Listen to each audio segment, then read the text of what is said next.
This is the story called The Princess and the Pea.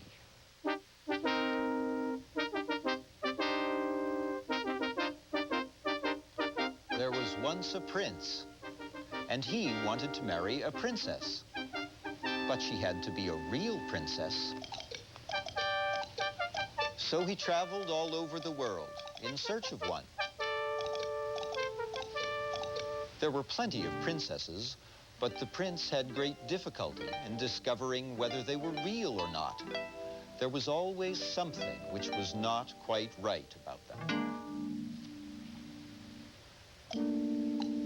So at last the prince came home again. And he was very sad because he wanted a real princess so badly. One evening there was a terrible storm. It thundered, and it lightened, and the rain poured down in torrents. Indeed, it was a fearful night. In the middle of the storm, somebody knocked at the castle gate. And the old king himself went to open it. A princess stood outside, but she was in a terrible state from the rain and storm. The water streamed out of her hair and her clothes. It ran in at the tops of her shoes and out at the heels. But all the same, she said she was a real princess. We shall soon see if that is true, thought the queen, but she said nothing.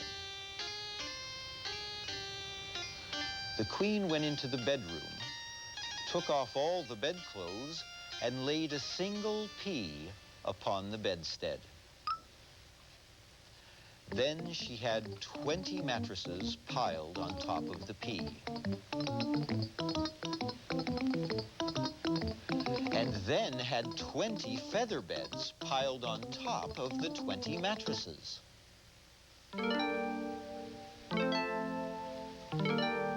Up on top of all these, the princess had to sleep that night.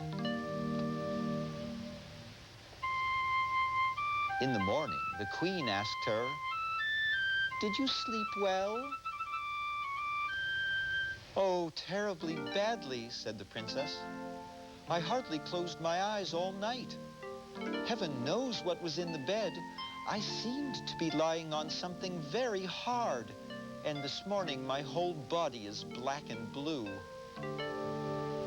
The king and the queen and the prince saw at once that she must be a real princess, for she had felt the pea through 20 mattresses and 20 feather beds.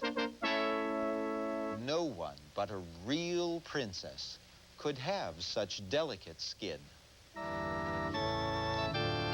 So the prince took her for his wife,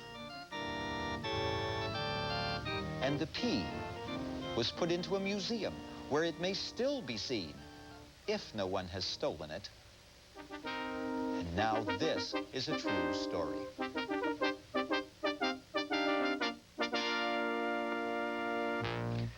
And that was the story called The Princess and the Pea. It was written by Hans Christian Andersen, and the pictures were drawn by Paul Galdone.